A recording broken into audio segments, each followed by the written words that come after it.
316 시리즈 제가 말씀을 짧게 이렇게 전하고 있습니다. 지난주에 우리 사도행전 3장 16절 말씀을 나눴는데 오늘은 골로새서 3장 16절을 나눌까 합니다. 특별히 조건사님 기도를 좀 중보기도 집중해서 하는 시간을 가지려고 하는데요. 아까 405장 부른 주의 친절한 팔에 안기세도 조건사님이 좋아하시는 찬송가 중에 하나인데, 그래서 마음을 이렇게 모아서 우리 기도하는 시간 가지면 좋겠습니다. 자, 골로새서 3장 16절이지만 그 앞뒤로 보면 15절과 17절 이렇게 석절이 있습니다. 골로새서 3장 15절부터 17절까지 석절을 다 같이 한번 읽겠습니다. 골로새서 3장 15절 다 찾으셨나요? 골로새서 3장 15절부터 17절까지 다 같이 한 목소리로 이렇게 천천히 읽겠습니다.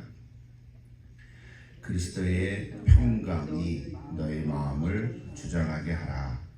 너희는 평강을 위하여 한 몸으로 부르심을 받았나니 너희는 또한 감사하는 자가 되라.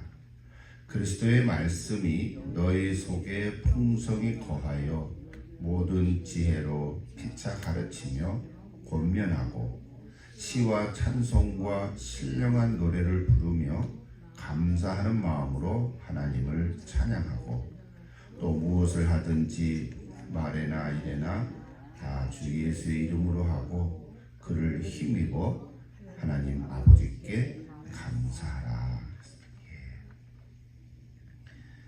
석절 매 절마다 감사의 단어가 나오죠.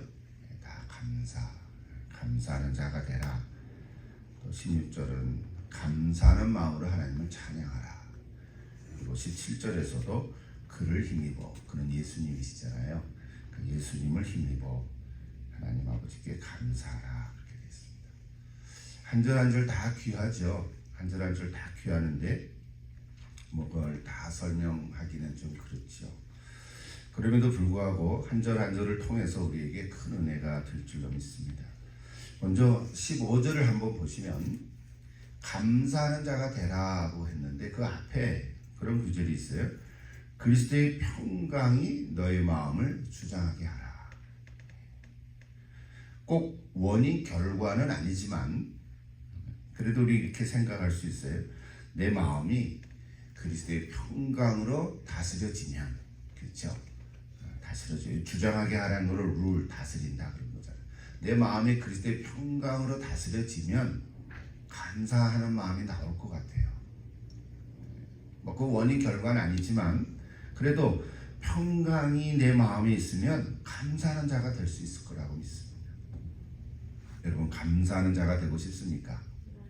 네, 그러면 그리스도의 평강으로 여러분의 마음이 다스리게 하십시오. 내 마음을 세상 마음이 아니라 또 나의 어떤 이야기가 아니라 그리스도의 마음으로 평강으로 다스리게 해달라는 거죠.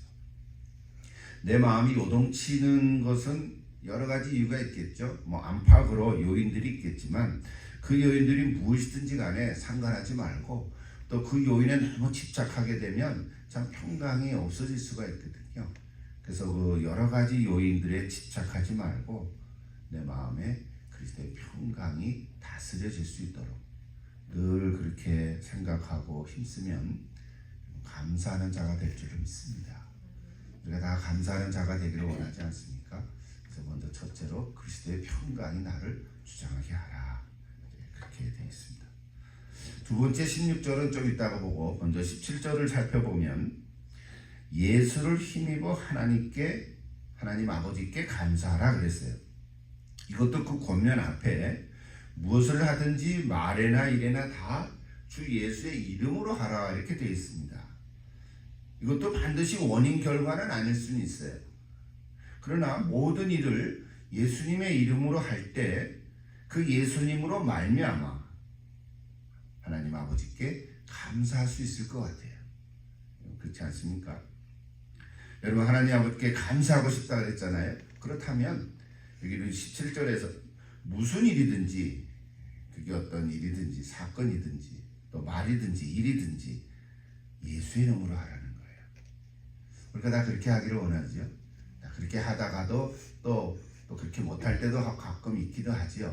다시 회복하면 되지요. 그러니까 예수의 이름으로 말미암아 하나님 아버지께 감사할 수 있을 거예요. 짧게 얘기하신다면, 그러니까 15절과 17절 정리하면 그리스도의 평강이 내 마음을 주장하게 하면 감사하는 자가 될 수 있고, 예수님의 이름으로 하면 하나님 아버지께 감사할 수 있다는 거예요. 여러분 다 이렇게 되기를 축복합니다. 우리 일상생활에서 늘 감사를 많이 하는데 또 말씀을 통해서 마음속에 잘 새기시기 바랍니다. 마지막으로 16절 다시 한번 읽어보겠습니다. 오늘은 16절 보려고 하니까 16절 같이 한번 읽을까요? 그리스도의 말씀이 너희 속에 풍성히 거하며 모든 지혜로 피차 가르치며 권면하고 시와 찬송과 신령한 노래를 부르며 감사하는 마음으로 하나님을 찬양하고 그랬습니다. 오늘 이 말씀을 특별히 조공사님에게 드리고 싶은 마음이 있습니다. 우리 다가 또 이 말씀을 좋아하고 또 다 이렇게 이 말씀을 또 마음에 새기고 살아야 되지만, 특별히 우리 조공사님이 이 말씀이 마음에 새기면 좋겠습니다.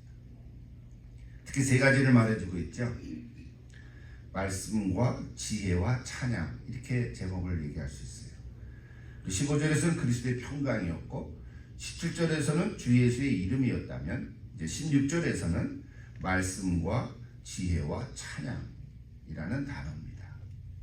이 세 가지 주제를 우리 지난 주일날 설교한 것처럼 세 가지 관점으로 한번 이렇게 비춰볼 수가 있어요.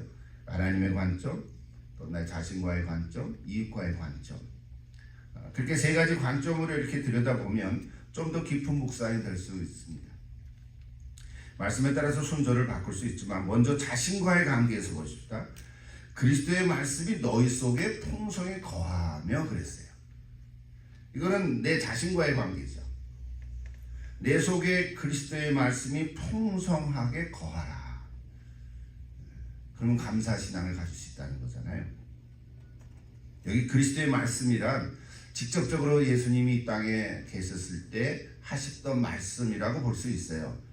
여러분 요즘은 그런 성경 없는지 모르지만 옛날에 나온 성경에는 예수님 말씀만 특별히 빨간 글씨로 인쇄된 것을 이제 읽었어요. 그렇죠? 예. 그 예수님 말씀으로 가라사대 뭐 이런 말씀들이 있었어요.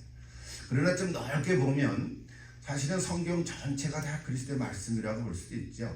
뭐 창세기부터 계시록까지 다 저자는 다른 사람들이 있지만 여기서 얘기하는 그리스도의 말씀이란 하나님의 말씀 성경이죠. 그렇게 볼 때 하나님의 말씀이라고 볼 수 있어요. 왜냐하면 그리스도 자체가 말씀이잖아요. 또 성령님께서는 이미 내 안에 계시니까 성령님께서는 또 내게 말씀을 들려주신다고요. 근데 여러분 기억하죠? 성령님은 혼자 사역하지 않으세요. 독단적으로 어디 가서 얘기하지 않으신다고요. 성령님은 반드시 그리스도의 말씀을 통해서 내게 역사하세요. 성령님은 꼭 그리스도와 함께 사역하거든요. 그래서 내 마음에 그리스도의 말씀이 많으면 많을수록 성령님께서 내게 음성을 들려주세요. 그 상황에 따라 상황에 맞게 우리가 다 기억하지 못하죠. 저도 다 기억 못하죠. 몇 가지 그 기억하고 암송하는 거지만 그러나 그 상황 속에 들어가면 성령님께서 생각나게 해주세요. 이게 참 은혜예요. 옛날에 들었던 말씀인데 전혀 생각하지 않고 있다가 어떤 상황 속에 들어가면 또 기도하는 가운데 또는 문득 내 안에 계신 성령님께서 그 말씀을 생각나게 해주세요. 그게 참 은혜가 돼요. 늘 알았던 말씀이지만 그냥 잊고 살거든요. 그러다가 갑자기 생각나게 하는 것. 그것이 바로 성령님의 사역이에요. 성령님이 하시는 일이에요. 그래서 오늘 우리가 할 수 있는 건 뭐냐면 성경을 자꾸 읽고 또 묵상하고 내 안에 새기고 우리가 다 암송한다고 그렇게 되는 게 아니고요. 암송을 하는 것보다는 그 말씀을 자꾸 생각하고 또 이렇게 묵상하고 또 뭐 그자 그대로 암송을 못해도 그 말씀에 은혜가 있고 이런 것들이 내 안에 있을 때 성령님께서 그 말씀을 생각나게 해주세요. 그게 참 은혜입니다. 첫 번째로 우리가 나눌 수 있는 건 뭐냐면 내 자신과의 관계에서 내가 나를 볼 때 특별히 여기 오늘 그리스도의 말씀이 너희 속에 풍성히 거하라 이렇게 얘기했잖아요. 오늘 저 여러분이 늘 매일 성경도 읽고 또 여러 가지 개인적으로도 성경을 통독하고 또 설교도 듣고 성경 공부도 하고 많이 하지만 그래서 말씀이 여러분 가운데 풍성하게 거하도록 하시기를 기도합니다. 두 번째는 다른 사람과의 관계에서 볼 때 두 번째 문장이 이런 게 있어요. 모든 지혜로 피차 가르치며 권면하라 그랬어요. 여기 피차라는 건 서로잖아요. 그러니까 다른 성도와의 관계를 얘기하죠. 물론 믿지 않는 사람도 있겠지만 믿지 않는 사람들에게도 하나님 말씀을 우리가 가르치고 권면할 때도 있거든요. 근데 그 사람들은 잘 안 들으려고 그러죠. 다른 얘기 잘 다 하다가도 하나님 말씀 툭 하나 전해밀면 그 다음에는 마음을 또 이제 닫는단 말이죠. 또 다른 주제로 넘어가고. 그러나 여기서 얘기하는 거는 다른 성도와의 관계를 더 얘기할 수도 있지요. 서로 말씀을 가르치고 권면할 때는 지혜가 필요합니다. 이 지혜로 피차 가르치라 했잖아요. 여기 필요해요. 지혜가 필요합니다. 이게 지혜는요, 지식은 아니지요. 지혜는 지식이 많아서 얘기하는 건 아니에요. 물론 지식이 많으면 가르칠 수는 있겠지만 그러나 그 속에 지혜도 필요하지요. 그러나 지식이 좀 없더라도 지혜가 있을 수 있습니다. 단순히 지식은 아니라는 거예요. 그러니까 지혜란 거는 지식이 많고 적고가 떠나서가 아니라 정말 진리가 뭘까 이런 것을 추구하는 마음인 거죠. 진리가 뭘까? 사람들이 성경을 많이 읽지만 그 속에서 진리를 발견해내는 것은 지혜입니다. 그래서 여러분 할머니도 지혜가 있을 수 있어요. 저는 우리 조건사님이 지혜가 많다고 봅니다. 이게 지식이 많아서 그런 건 아니에요. 하나님께서 주시는 은사지요. 말씀을 통해서 지혜를 얻을 수 있어요. 여기 오늘 골로새 말씀을 했잖아요. 골로새 교회는 사실은 잘못된 것을 가르치는 거짓 선생들이 많이 있었어요. 사도 바울이 이제 그거를 언급을 한 거거든요.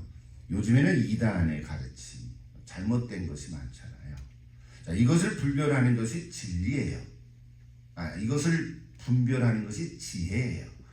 그래서 골로새서 2장 2절에 보면 하나님의 비밀인 그리스도를 깨닫게 하려 함이니 그 안에는 지혜와 지식의 모든 보화가 감추어 있느니라 그랬습니다. 그러니까 결국 지혜는 뭐냐면 하나님의 뜻을 알아내는 거예요. 여러분 다 하나님의 뜻을 알기를 원하지 않습니까? 지혜가 필요합니다. 그래서 그 뜻은 그리스도를 깨닫게 하는 것입니다. 그래서 이것을 어떻게 하라고요? 서로 가르치고 나누고 권면하라는 거예요. 얼마나 감사한 일입니까? 그래서 다른 사람과의 관계에 있어서는 예수 그리스도의 십자가의 복음 안에 있는 이 진리를 서로 나누며 가르치라. 그런 권면입니다. 마지막으로 보십시다. 자, 자신과의 관계, 다른 사람과의 관계, 그다음 하나님의 관계죠. 자, 하나님의 관계를 뭐라고 얘기했습니까? 시와 찬송과 신령한 노래를 부르며 감사하는 마음으로 하나님을 찬양하고 그랬어요. 자, 이건 하나님께 올려드리는 거죠. 시와 찬송과 신령한 노래, 우리가 늘 찬송 부를 때 이게 시지요. 또 찬송도 있고 신령한 노래. 신령한 노래라는 것이 이상한 노래라는 거 아니에요. 그냥 하나님께 올려드리는 찬양, 찬송 이렇게 생각하면 됩니다. 중요한 건 뭐냐면요, 감사하는 마음으로 하나님을 찬양하라는 거예요. 이것이 최고입니다. 여러분 감사함으로 하나님을 찬양하는 자, 이게 복된 자인 줄로 믿습니다. 여러분 그냥 아무 생각도 없이 그냥 입 벌리고 찬송 부르는 것보다, 물론 어떨 때 그럴 때도 가끔은 있을 수 있겠죠. 그러나 대부분은 감사하는 마음으로 찬양을 하고 찬송을 부르고 있어요. 감사할 때 찬양을 함께 하는 거고요. 찬양할 때 감사하는 거예요. 그래서 감사 찬양은 묶는 거예요. 그래서 감사 찬양이라는 거예요. 여러분 찬송가 중에서 감사로 된 찬송가들이 많이 있잖아요. 우리 찬송가에는 감사절 찬양곡은 몇 개 없는데 그건 특별히 절기 찬송가 같아요. 이제 그거 말고 일반 찬송가 중에서 감사 찬양을 하나님께 드리는 것 가장 귀한 예배라고 생각합니다. 특별히 보면 시편 100편이 감사의 시인데요. 시편 100편 중에 4절에 이런 구절이 있어요. 감사함으로 그 문에 들어가며 찬송함으로 그의 궁정에 들어가서 그에게 감사하며 그의 이름을 송축할지어다 그랬어요. 그래서 제가 여기 찬양곡 복사해서 나눠드렸는데 좀 이따 한번 같이 부르면 좋겠어요. 감사함으로 그 문에 들어가며 찬송함으로 그 궁정에 들어가서 그에게 감사하며 그 이름을 송축할지어다. 여러분 이게 최고의 예배예요. 여러분 감사는 그냥 하는 말이 아닙니다. 우리가 이제 하루에도 몇 번씩이나 땡큐, 미국 사람들 특별히 더 그러잖아요. 뭐 조금만 해도 땡큐 해요. 그것이 뭐 그냥 입 빨리게 하는 말은 아니죠. 그냥 진심으로 하는 말이겠죠. 그러나 그냥 하는 그런 감사가 아니고 감사는요 고백입니다. 마지막으로 요 메시지를 한번 드리죠. 감사는 고백입니다. 감사는 그냥 누가 어떻게 줘서 고맙습니다. 감사합니다. 그것도 감사죠. 그러나 감사는 고백이에요. 고백이라는 말은 감사할 만한 상황이 아닌데도 감사할 수 있는 거. 그런 믿음이 있어야 되거든요. 그래서 이 감사는요 믿음의 고백입니다. 오늘 저 여러분이 다 감사하는 사람들인데 우리가 뭐 감사절 있다가 뭐 가을에 오겠지만 그는 믿음의 고백입니다. 어떤 형편에 처해 있든지 간에 우리가 하나님께 감사할 수 있는 것은 믿음의 고백이에요. 그래서 믿음의 고백이 담긴 감사 그거를 찬양으로 하나님께 드리라는 거예요. 그것은 최고의 예배라고 저는 믿습니다. 언제가 또 한번 감사 찬양으로 예배하는 그런 날을 잡으면 좋겠죠. 오늘 특별히 조원사님 생각하면서 특별히 3장 16절에 있는 성경 구절 중에서 골로새서를 이게 택했는데 왜 그랬냐면 제가 날짜를 보니까 이제 올해 9월 17일이 되면 우리 김성애 할아버지가 돌아가신 지 꼭 10년이 되더라고요. 벌써 10년이 지났어요. 올해가 10주년이 되더라고요. 우리 김성애 할아버지 살아계실 때 제가 자주 방문을 하면 처음에는 앉아 계시다가 어떨 땐 침대에 누워 계시기도 하고 또는 휠체어에 주로 타고 계셨는데 제가 오면은 두 손을 이렇게 모으고 감사 늘 그러셨어요. 물론 다른 말씀도 하셨지만 감사가 그분의 입에 배었어요. 뭐 저한테만 그랬겠어요. 뭐 다른 사람들에게도 감사 그랬겠죠. 뭐 어떨 땐 짜증 낼 수도 있었겠죠. 그건 제가 모르니까. 그러나 김성애 할아버지 생각하면 감사. 그게 이제 하나의 그 내 때려처럼 붙었어요. 감사. 저는 우리 권사님도 감사 권사님이 되는 줄로 믿습니다. 감사. 뭐 좋은 사람뿐만 아니라 우리 모든 사람들이 다 정말 감사하는 마음, 그래서 감사 신앙을 가지고 살아가는 오늘 저 여러분 되시기를 다시 기도합니다. 오늘 골로새서 3장 16절. 여러분 3장 16절 시리즈 중에 지난주에 사도행전 3장 16절 우리 한문자 자매님께서 예스의 이름으로 이제 그 얘기를 했는데요. 오늘 골로새서 3장 16절 감사하는 마음으로 특별히 하나님께 찬양하고 우리 15절부터 17절 세 가지를 다 묶어서 특별히 16절 말씀을 기억하면서 어떤 형편에 있든지 언제든지 정말 감사하는 마음 잃지 않고 감사 신앙으로 살아가는 또 저도